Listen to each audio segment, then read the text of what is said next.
नमस्कार, मैं नीरू भल्ला और आप देख रहे हैं YouTube पर समाचार सच।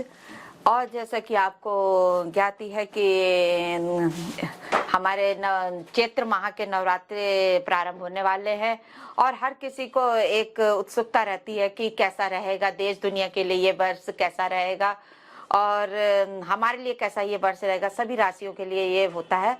तो हम संस्कृत महाविद्यालय के प्राचार्य डॉक्टर नवीन चंद जोशी जी से अपने स्टूडियो में पूछते हैं कि वो ये वर्ष कैसा रहेगा और जैसा कि माता जी किस सवारी में आने वाली हैं इस बार और देश दुनिया के लिए और हमारे लिए कैसा है ये वर्ष। नमस्कार पंडित जी। धन्यवाद। गुरुर्ब्रह्मा गुरुर्विष्णु गुरुर्देवो महेश्वरः गुरुर्साक्षात् परब्रह्म तस्मै श्री गुरुवे नमः। अचिन्त्या व्यक्तरूपाय निर्गुणाय गुणात्मने समस्त जगदाधारो मूर्तये ब्रह्मणे नमः। प्राप्ते नूतन संवत्सरे कुर्याध्वजारोपणं स्नानं मंगलमाचरे द्विजवरे शारदं सुपूजोत्सवम्। नए वर्ष पिंगल नाम के संवत्सर की सबको हार्दिक बधाई शुभकामनाएं।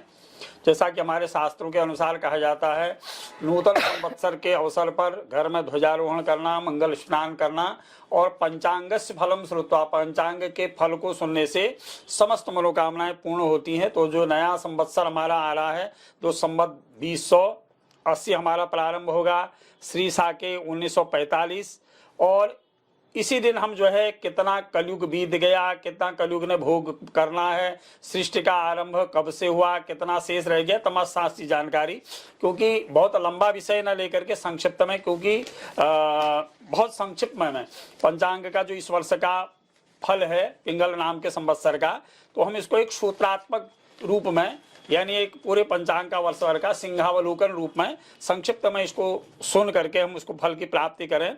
तो गत कली जो है, इस समय कलयुग जो बीत चुका है वो 5124 वर्ष बीत गए हैं। भोग्य काल जो कलयुग का रह चुका है वो 4,26,876 वर्ष कलयुग के शेष है। ब्रह्मा जी के जो दिन गताब्द हैं वो 1,97,49,49,154 वर्ष और सृष्टि के जो गताब्द हैं वो 1,95,98,58,85,124।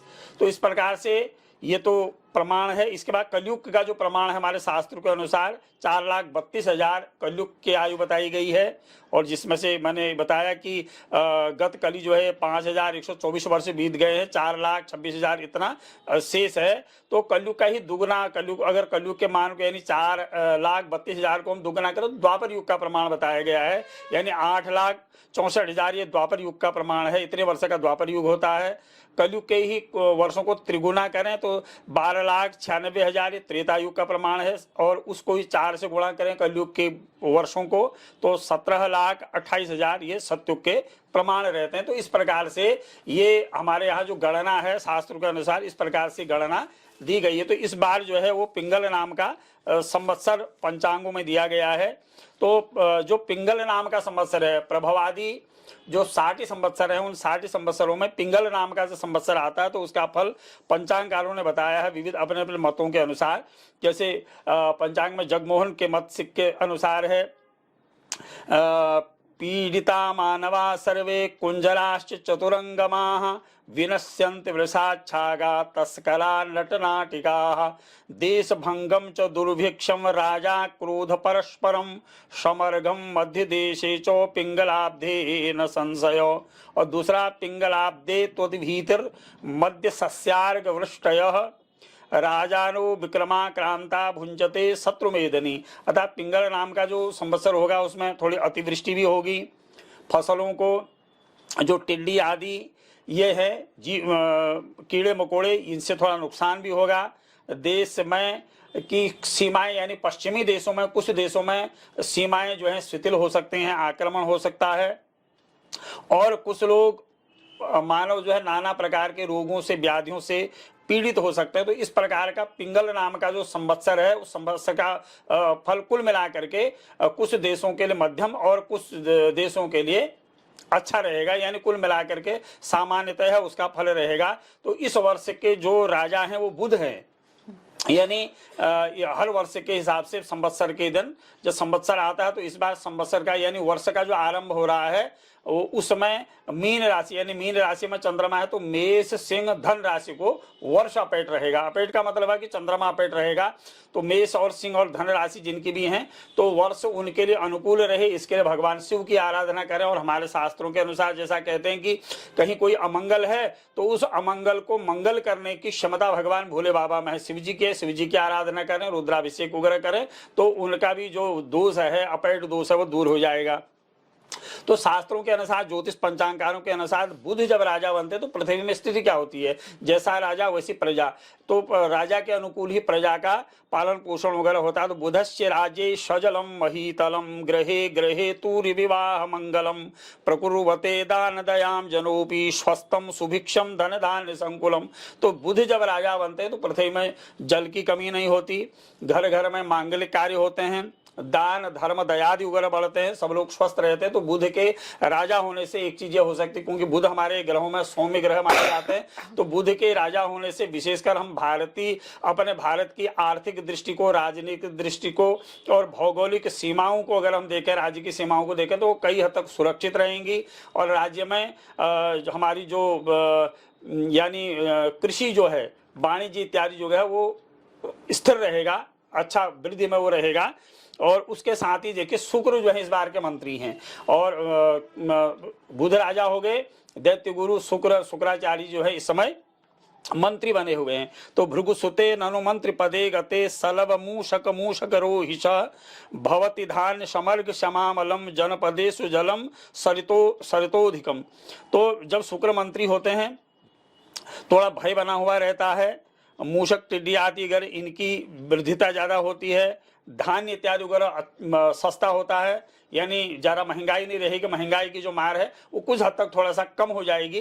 तो ऐसी स्थिति, यानी दोनों इस बार सौम्य ग्रह ही राजा हैं, सौम्य ग्रह ही मंत्री बने हुए हैं। उसके साथ साथ अलग अलग जो विभाग मंत्रालय हैं, इस बार मंत्रालय अलग अलग लोगों को अलग अलग मंत्री में, जैसे शस्य विभाग है, शस्य के मालिक भगवान सूर्य हैं, तो सूर्य भगवान जब सस्य उनके पास विभाग रहता है, क्योंकि उनमें शुष्कता ज्यादा है तो समानता कहीं ऊपर कहीं नीचे इस रहेगा। धान्येश जो है शनि है और मेघेश जो है गुरुफल है, अपने अनुरूप ही वो फलों को देंगे।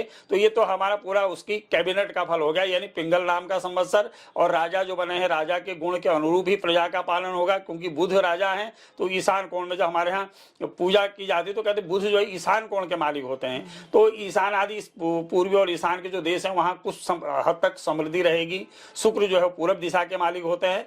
तो कुल मिलाकर के वो अपने अपने क्षेत्रों में तो अच्छा भाव, अच्छा स्थान बनाएंगे। कुल मिलाकर के अगर हम इसको देखें तो जो इस मंत्री शुक्र हैं और बुध राजा हैं, तो कुल मिलाकर के भारत की आर्थिक दृष्टि, राजनीतिक दृष्टि और भारत की अभ्युन्नति की दृष्टि से देखें तो इसमें उतार चढ़ाव राजनीति में आ सकते हैं। राजनीति में कई जगह उतार चढ़ाव की स्थिति बन सकती है, आपस में थोड़ा वैमनस्य बढ़ सकता है, समुद्री क्षेत्रों में थोड़ा सा कुछ आपदाएं भी बढ़ सकती है, क्योंकि ग्रहों का बीच में जैसे बृहस्पति जी हैं वो अपनी मीन राशि से बदल करके मेष राशि में आएंगे, यानी मंगल की राशि में आएंगे। और उधर आगे जाकर के फिर इसी वर्ष जो है राहु भी अपनी राशि परिवर्तन करेंगे, मीन में जाएंगे, कन्या में केतु आएंगे। तो राशियों का परिवर्तन भी होगा गोचर में, तो वहां जाकर के अलग अलग स्थितियां उसकी बनेगी। कुल मिलाकर के जो नया संवत्सर है, यानी वर्षेश लग्न जो है, वर्ष लग्न जो है वृश्चिक लग्न में वर्ष आरंभ हो रहा है। तो चतुर्थ स्थान में शनि है, यानी तृतीयेश और चतुर्थेश शनि अपने घर में बैठे हैं कुंभ राशि में। पंचम स्थान में 4 ग्रहों की युति हो रही है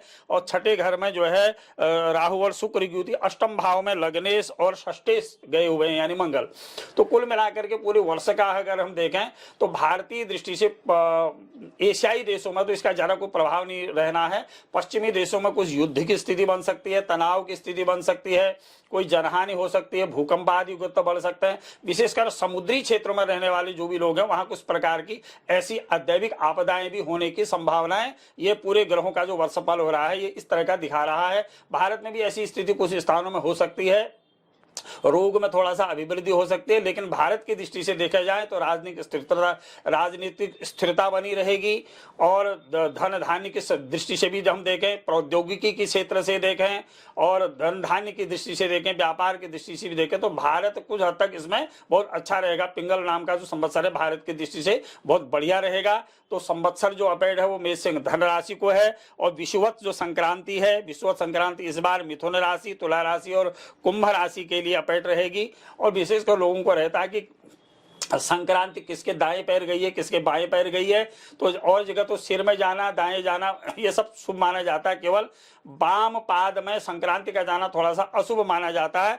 तो उसमें धनिष्ठा नक्षत्र जिनका है, शतभिषा नक्षत्र जिनका है, पूर्वा भाद्रपदा नक्षत्र जिनका है, इनके बाएं पैर में गई है। यानी मकर राशि और कुंभ राशि लगभग आती है इसमें। धनिष्ठा मकर, धनिष्ठा के 2 चरण मकर में रहेंगे, शेष चरण आगे उसमें रहेंगे कुंभ राशि में। और पूर्वा भाद्रपदा का जो अंतिम चरण रहेगा वो मीन में भी आएगा। यानी ये नक्षत्र जिनके रहेंगे उनके बाएं पैर में रहेगी। तो उसका निराकरण क्या करें, तो शास्त्र में उसका विधान है कि विषुवत संक्रांति जिस दिन आएगी उस दिन विषुवत संक्रांति के दिन चांदी का बायां पैर बनाएं, भगवान शिव जी के मंदिर में जाएं, चावल और दही ले जाएं और ब्राह्मण के द्वारा रुद्री का पाठ कराएं, तो वर्ष भर उनके सारे अरिष्ट दूर हो जाएंगे।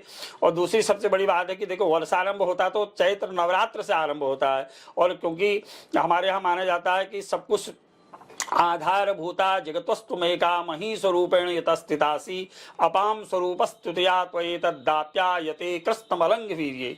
तो आधारभूत जो है, जल है, पृथ्वी है, ये सब माँ भगवती जगदम्बा का ही स्वरूप है। संसार में आदिशक्ति भगवती जगदम्बा समस्त जगह व्याप्त है। तो उसकी आराधना करने से हमारे यहाँ तो देवी भागवत के अनुसार ब्रह्मा जी आराधना उनकी करते हैं तो उनको सृष्टि करने की शक्ति प्राप्त होती है। और उन्हीं की शक्ति से भगवान जगदीश्वर जगदाधार भगवान विष्णु जगत का पालन करने में समर्थ होते हैं। उनकी शक्ति उनको भगवान शिव को प्राप्त होती है तो वो संहारक देवता कह रहा है। तो सब देवताओं को शक्ति आदि शक्ति भगवती जगदम्बा देती है। तो 9 दिन लोग आराधना करें, 22 तारीख को प्रातःकाल उठें, मंगल स्नान करें, अपने घरों में ध्वजारोहण करें, घट स्थापन करें, भगवती की आराधना करें। और इस बार जो भगवती का जो चैत्र में जो रूप प्राय भगवती का होता है वो लक्ष्मी रूप में भगवती घर के अंदर विराजती हैं, उनकी आराधना करें। और नित्य ब्राह्मण बुला करके यथासिंह के अपने घर में पाठ करवाएं। और हो सके तो रोज कन्या पूजन करें। पहले दिन 1 कन्या 2 कन्या इस क्रम से करें, नहीं हो सके तो अष्टमी या नवमी के दिन पूरी कन्याओं को अपने घर में जमाएं, पूजें, उनके चरण धोएं, उनकी आरती करें। क्योंकि कन्या जो है वो साक्षात भगवती का स्वरूप मानी जाती है। जिस घर में नवरात्र करने के बाद भगवती के स्वरूप जो कन्याएं हैं उनका पूजन कर दिया गया तो समझो पूरे नवचंडी पाठ का उनको फल प्राप्ति हो जाती है। तो ऐसी भगवती की आराधना करिए तो आपका जो भी अशुभ है, जो भी अरिष्ट है, वो माँ जगदम्बा की कृपा से, माँ भगवती की कृपा से वो समस्त सब कुछ दूर हो जाएगा। तो पंचांग का जो फल है तो इतना सुनना जरूर चाहिए। ऐसा हमारा शास्त्र कहते हैं कि इस पंचांग के फल को जो लोग भी सुनते हैं, प्राचीन समय में तो ऐसा होता था कि एक दिन गुरु के घर में जाने का, पुरोहित के घर में जाने का या अपने पुरोहित को अपने घर में बुलाने के ये त्योहार, पर्व हुआ करते थे। या तो स्वयं गुरु के यहाँ जाओ या गुरु को अपने घर में बुलाओ। ये पंचांग को पूरा सुनने का जो फल है वो अपने आप में बहुत बड़ा फल है। तो सारे रूप में मैंने थोड़ा सा आपको जितना आपने प्रश्न किया वो मैंने आपको बताया। तो पंडित जी, जैसा अब ये 9 दुर्गे हैं ये और 9 संवत्सर भी है, तो हमें एक उत्सुकता है कि हम ये जो हमारी 12 राशियां इनमें क्या प्रभाव रहेगा पूरे वर्ष जो होगा। देखिए, बहुत बड़ा अच्छा प्रश्न किया। पूरे वर्ष का तो आप हर महीने में देते ही हैं, फिर भी सार रूप में मैंने कहा कि एक सिंहावलोकन न्याय हमारे यहाँ व्याकरण में कहा जाता है। तो सूत्र में के रूप में सब राशियों को बताते। पहले तो देखिए, जो राशियां थोड़ी सी मध्यम रहने वाली उनका आपको जिक्र करता हूँ कि वो क्यों थोड़ी सी प्रभावित रहेंगी। सबसे पहले तो देखिए, मेष सिंह धन राशि, मेष राशि को, मेष और सिंह धन राशि को वर्ष अपेट रहता है, प्राय हवी रहता है। क्योंकि मीन में जिस दिन सूर्य जाता है, सूर्य चंद्रमा एक साथ रहते हैं तो उससे वो मेष सिंह धन को ही अपेट हमेशा बनता है।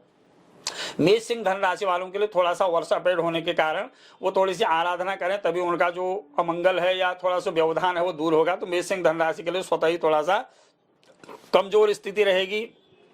मिथुन तुला कुंभ राशि वालों को संक्रांति अपेट है तो केवल संक्रांति के दिन निराकरण करें। लेकिन वर्ष में कोई ऐसा ज्यादा, मेष सिंह धन राशि के लिए जिस केवल वर्ष अपेट है कि उनके लिए आगे लिए खराब होगा ऐसी बात नहीं है। तो वो तो ग्रह गोचर में जिस प्रकार से भ्रमण करेंगे उस अनुसार से उनको फल मिलेगा।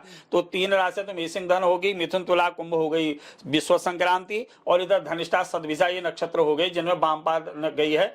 तो ये अपनी प्रतिकूलता निवारण करने के लिए, जैसे मैंने कहा कि भगवान शिव की आराधना करें, किसी योग्य ब्राह्मण के द्वारा भगवान शिव जी के मंदिर में रुद्राभिषेक कराएं। तो एक तो निराकरण यह है। दूसरा, अब राशि के अनुसार आते तो मेष राशि से हम शुरू करें। देखिए, मेष राशि में राहु की स्थिति है, शुक्र की स्थिति है। आगे चल करके थोड़ा सा फिर राशि परिवर्तन होगा, राहु जो है वो मीन में चले जाएंगे। तो अब उसके बाद थोड़ा सा ग्रहों की स्थिति बदलेगी। यानी अब देखिए, मेष राशि में अभी तो वर्तमान में राहु और शुक्र की स्थिति बनी हुई है। कुछ दिनों के बाद यानी 21 अप्रैल के बाद बृहस्पति जी अपनी राशि बदलेंगे तो मेष राशि में आ जाएंगे। तो मेष राशि में आएंगे तो पंचम स्थान में देखेंगे, सप्तम स्थान में देखेंगे, दसम भाव, नवम भाव में यानी भाग्य स्थान को देखेंगे। कुल मिलाकर के मेष राशि के लिए भी 21 अप्रैल के बाद का जो समय आने वाला, बहुत अच्छा समय आने वाला है। उनके लिए भूमि भवन संबंधी उनको फायदे होंगे। रुके हुए काम उनके पूरे वर्ष भर चलते रहेंगे, क्योंकि बृहस्पति जी की उनकी राशि में और स्थिरता लाएगी। पदोन्नति के योग उनके बन सकते हैं आगे के लिए। लेकिन फिर भी तो बीच बीच में उनको अपने ग्रहों के अनुसार कुंडली दिखा करके उसका भगवान शिव की आराधना करनी चाहिए। अगली जैसे वृष राशि है, वृष राशि के लिए भी वर्ष लगन के अनुसार तो कोई इस प्रकार का अरिष्टात्मक ग्रह नहीं बन रहे हैं। लेकिन थोड़ा सा उत्तरार्ध का जो समय आएगा तो उत्तरार्ध के समय में जो बृहस्पति जी यहाँ आ जाएंगे और वहाँ राहु की स्थिति भी बदल जाएगी। राहु जब मीन में चले जाएंगे तो वहाँ वृष राशि के लिए थोड़ी सी विपरीत स्थिति थोड़ी सी बन सकती है। थोड़ी भूमि विवाद संबंधी स्थिति उनकी बन सकती है, थोड़ी अड़चने हो सकती हैं। लेकिन पदलाभ वाली स्थिति वृष राशि में रहेगी। वृष राशि वाली को मान सम्मान पदलाभ की दृष्टि से बहुत अच्छा रहेगा। प्रतियोगिता या कोई नौकरी संबंधी अगर कोई प्रयास करे तो उसमें निश्चित यह है, इस वर्ष में वृष राशि वालों को निश्चित ही सफलता के योग बनते हुए दिखाई दे रहे हैं। अगली जैसे राशि हम मिथुन राशि के लिए कहेंगे तो वर्ष का, तो मिथुन राशि के लिए यद्यपि मिथुन तुला कुंभ अपेट तो जरूर है, लेकिन मिथुन राशि के लिए ग्रहों की जो स्थिति बनेगी आगे पूर्व 21 अप्रैल से पूर्व 21 अप्रैल के बाद और उधर सितंबर के बाद जब ग्रहों का गोचर में परिवर्तन होगा तो मिथुन राशि के लिए भी एक अच्छा योग बीच में बनने वाला है। एक तो उनके राशि में जो धनाभाव की स्थिति है, यानी अभी तक जो धनाभाव की स्थिति बनी हुई है, संघर्ष की स्थिति बनी हुई है या न्यायालय संबंधी कोई विवाद उनका बना हो तो वो विवाद से निवृत्त होने का समय मिथुन राशि वालों के लिए बनेगा। कुल मिलाकर के मिथुन राशि के लिए पूर्वार्ध और उत्तरार्ध का जो समय वो मिला जुला रहेगा, लेकिन सफलता के योग उनके भी बन रहे हैं। अगली राशि आई कर्क राशि। देखिए, कर्क राशि में ढैया की स्थिति पूरे वर्ष भर बनी रहेगी। बृहस्पति जी जब तक अभी मीन राशि में है तो उनके त्रिकोण में देख रहे हैं बृहस्पति जी। जब बृहस्पति जी यहाँ पर आ जाएंगे तो थोड़ा सा मेष में चले जाएंगे, फिर भी चतुर्थ तो जरूर रहेंगे, लेकिन थोड़ा सा वहां से दिक्कत स्थिति कर्क राशि में हो सकती है। स्वास्थ्य संबंधी परेशानी हो सकती है, कोई वाद विवाद अपने पारिवारिक विवाद या मित्रों से विवाद की पूर्वार्ध में स्थिति बन सकती है। लेकिन उनके लिए वह है कि शनि की ढैया है तो आराधना करें, भगवान शिव की आराधना करें। लेकिन उत्तरार्ध का समय कर्क राशि के लिए भी बहुत बढ़िया रहने वाला है। राजनीतिक दृष्टि से अगर देखा जाए उनके लिए भी पद लाभ की स्थिति बनती हुई दिखाई दे रही है। अगली राशि है देखिए सिंह राशि। सिंह राशि के लिए भी कुल मिलाकर के हम पूरा जोड़ तोड़ करके उनका देखें कि जो राशि जो है पूर्वार्ध और उत्तरार्ध का समय, पूर्वार्ध का समय यह है कि अभी तो मीन में बृहस्पति जी हैं, 21 अप्रैल के बाद जो ही मेष राशि में आएंगे तो मेष राशि में आएंगे तो पंचम में रहेंगे, उनका जो ग्रहों की योग रहेगी, यानी बृहस्पति जहां जहां पर देखेंगे तो सिंह राशि के लिए अभी तक जो भी अड़चने आ रही थी सिंह राशि के लिए, इससे पहले ये जो बीता वर्ष है बड़ा संघर्ष वाला आया है। कई वाद विवाद पैदा हुए हैं, भूमि संबंधी परेशानी रही है, पारिवारिक परेशानी रही है। तो कुल मिलाकर के हम ये कह सकते हैं गोचर ग्रहों के हिसाब से, अगर उनकी कुंडली में कौन ग्रह कहाँ है, 7.5 तो नहीं चल रही है, संकटा की दशा तो नहीं चल रही है, तो कुंडली को जब वो दिखाए तभी उनको सही जानकारी मिल सकती है। लेकिन गोचर ग्रहों के अनुसार हम ये कह सकते हैं कि उनके सारे कष्टों की निवृत्ति होने का समय है। गोचर ग्रहों के अनुसार उनको सफलता मिल सकती है। नौकरी कैरियर संबंधी उनके लिए बड़ा शुभ संकेत रहने वाला है ये पिंगल नाम का संवत्सर। अगली इसी के में जोड़ते हुए हम कन्या राशि को लें तो कन्या राशि का भी देखिए, कन्या राशि में भी क्योंकि इसके बाद जब राहु परिवर्तन होगा तो निश्चित है कि मीन में अगर राहु रहेंगे तो कन्या में केतु रहेगा। तो यानी कन्या राशि से सप्तम भाव में राहु रहेगा, यानी सितंबर तक का समय तो कन्या राशि के लिए बहुत बढ़िया, उद्योग व्यापार संबंधी बहुत बढ़िया उनके लिए रहेगा। स्वास्थ्य में भी सुधार रहेगा, पारिवारिक मांगलिक कार्य भी उनके हो सकते हैं। सितंबर के बाद थोड़ी तनाव की स्थिति थोड़ी सी बन सकती है, स्वास्थ्य संबंधी थोड़ी सी वहां दिक्कत आगे उनके लिए हो सकती है, कोई व्यर्थ विवाद इत्यादि से उनको बचना चाहिए। से बीच में अपनी आराधना करते रहे, अपने ग्रहों की अनुकूलता प्रतिकूलता को देखते हुए उसका उपचार भी उनको करते रहना चाहिए। अगली जैसे तुला राशि की हम बात करें, तुला राशि वर्तमान में क्योंकि राहु है मेष में और तुला राशि में केतु है, यानी वहां से ठीक 7वें भाव में राहु है। तो पारिवारिक परेशानी तुला राशि वालों को वर्तमान में भी चल रही है। लगभग 6-7 महीने से तुला राशि में ज्यादा दिक्कतें हो रही हैं। स्वास्थ्य संबंधी हो या राजनीतिक क्षेत्र से संघर्ष हो रहा हो, व्यापार में संघर्ष हो रहा हो, तो कई चीजें इस तरह से तुला राशि में है। लेकिन इसकी निवृत्ति उनकी भी जो है सितंबर मास के बाद होने वाली है। लेकिन वर्तमान में उनको भी क्या करना है कि नवरात्रि में तुला राशि वालों को विशेषकर माँ भगवती की आराधना करें। और माँ भगवती के कुछ नहीं भी कर सके तो 32 नामावली जो भगवती की है, दुर्गा, दुर्गार्चसमनी, दुर्गा आपद निवारणी, दुर्गमच्छेदनी, दुर्गो साधनी, दुर्गनाशिनी, ये जो मंत्र हैं भगवती के 32 नामावली, इनका पाठ करें। माँ भगवती की दुर्गा जी की प्रतिमा में सिंदूर और लाल पुष्प चढ़ाएं, माँ को प्रणाम करें। और कुछ न भी हो सके तो इतना कहें, ओम शरणागत दीनार्तो परित्राण परायणे सर्वस्यार्थ हरे देवी नारायणी नमोस्तुते। माँ हम आपकी शरणागत हैं और आपकी शरण में हमारी रक्षा करें। इतना मात्र कहने से ही माँ अपने भक्तों की रक्षा करते हैं। तो भगवती की शरणागति जाए, उनके सारे कष्ट दूर हो जाएंगे। अगली राशि का हम विचार करें, देखिए वृश्चिक राशि। वृश्चिक राशि भी कर्क राशि की तरह ढैया की स्थिति में है, तो वहां भी संघर्ष की स्थिति रहेगी। लेकिन जब तक बृहस्पति जी हैं, पद मान प्रतिष्ठा की दृष्टि से देखा जाए तो उनके लिए भी बहुत बढ़िया है। थोड़ा आगे जाकर के स्वास्थ्य संबंधी दिक्कत वृश्चिक राशि वालों को हो सकती है, थोड़ा सा संघर्ष की स्थिति बन सकती है। और साथ में थोड़ा संघर्ष होते हुए उनके लिए पदोन्नति के, मान सम्मान और राजनीतिक दृष्टि से भी अच्छे योग बनते हुए उनके भी दिखाई दे रहे हैं। तो उनके लिए भी है कि अपने राशि के स्वामी मंगल की आराधना करें और विशेषकर हो सके भगवती की निरंतर आराधना करें इस नवरात्र में जितने हो सके, और 9 दुर्गा जी के पाठ करें तो उनकी भी सारी बाधाएं दूर हो जाएंगी। अगली राशि जैसे धनु राशि आई, तो मेष सिंह धनु राशि को वर्षा पेट जरूर है। उनको तो आरंभ में शिव जी की आराधना जरूर करनी है। संवत्सर के दिन दही चावल लेकर के भगवान शिव जी के मंदिर में जाएं, दूध दही घी शहद से भगवान शिव का अभिषेक करें, पंचाक्षर मंत्र का जाप करें, तो उनकी सारी बाधाएं दूर हो जाएंगी। लेकिन गोचर ग्रहों का जो स्थिति उनकी है, उनके लिए भी उन्नति के योग उसमें बने रहेंगे। अगली देखिए मकर राशि। मकर राशि जो है शनि की 7.5 में है, तो उनके लिए निश्चित है कि संघर्ष की स्थिति तो बनी रहेगी। पूर्वार्ध का समय थोड़ा ज्यादा संघर्षशील रहेगा, उत्तरार्ध का समय उनके लिए भी अच्छा रहने वाला है। और उनको भी जो है शनि का जपदान करना चाहिए और भगवान शिव जी के मंदिर में हो सके तो सोमवार शनिवार के दिन निश्चित जाएं। पहले तो अभिषेक करें, अभिषेक न भी करें तो 108 बार भगवान शिव जी के मंदिर में जाकर के ओम नमः शिवाय पंचाक्षर मंत्र का जाप करें। इतने से उनके काफी जो बाधाएं हो दूर हो जाएंगी। कुंभ राशि, क्योंकि शनि पूरे कुंभ राशि में ही रहेंगे वर्ष भर, तो कुंभ राशि जो है शनि की अपनी राशि, वहां भी थोड़ा संघर्ष जरूर रहेगा। लेकिन कुल मिलाकर के उनके भी रुके हुए काम पूर्ण होंगे। लेकिन कुछ थोड़ा सा पारिवारिक दृष्टि से कुंभ राशि में ऊपर नीचे होता रहेगा। तो कुंभ राशि वालों को बीच बीच में अपने ग्रहों का अवलोकन करने के लिए योग्य ब्राह्मण के पास जाए, ग्रहार्चन जरूर करें, क्योंकि कुंभ राशि के लिए थोड़ी सी प्रतिकूल स्थिति भी ग्रहों की बन सकती है। लेकिन नौकरी है, मान सम्मान है, धनार्जन है, इनके लिए उनके लिए ग्रहों की अनुकूल स्थिति वर्ष में रहेगी। अगली देखिए मीन राशि। मीन राशि में क्या है, अभी तो बृहस्पति जी हैं, बृहस्पति जब इधर हट जाएंगे तो बाद में वहां पर राहु की स्थिति आ जाएगी। तो उत्तरार्ध का समय मीन राशि के लिए जो थोड़ा संघर्षपूर्ण रहने वाला है। थोड़ी सी स्थिति उनको अपने अनुकूल लाने के लिए भगवती की आराधना करें।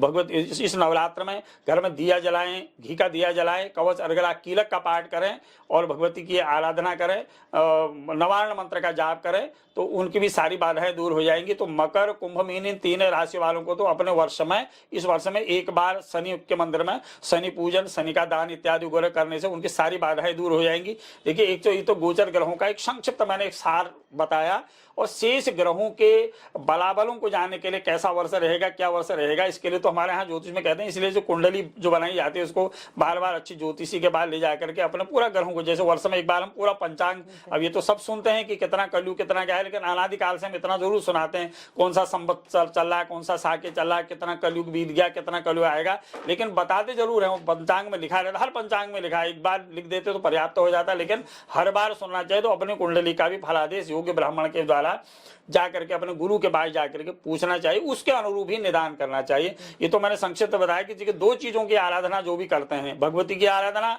भगवान भोले बाबा की आराधना, तो सारे संसार से संकटों से निवृत्ति हो सकती है। और क्योंकि इतना पावन महीना आने वाला है उपासना का, जो 9 दिन, देखो भगवान शिव की के तो एक रात्रि है और माता रानी के 9 दुर्गे हैं, यानी 9 रात्रि तक माँ भगवती की आराधना हो सकती है। यानी जो नवधा भक्ति है, अणिमा, लघिमा, प्राप्ति, प्राकाम, ईशित्व, वसित्व आदि 8 सिद्धियां है, यानी 8 सिद्धियों को भी सिद्ध करने के लिए ही पर्व उनके लिए बताए गए हैं। देवता लोग भी, ऋषि मुनि लोग भी भगवती की आराधना इस नवरात्र में करते हैं।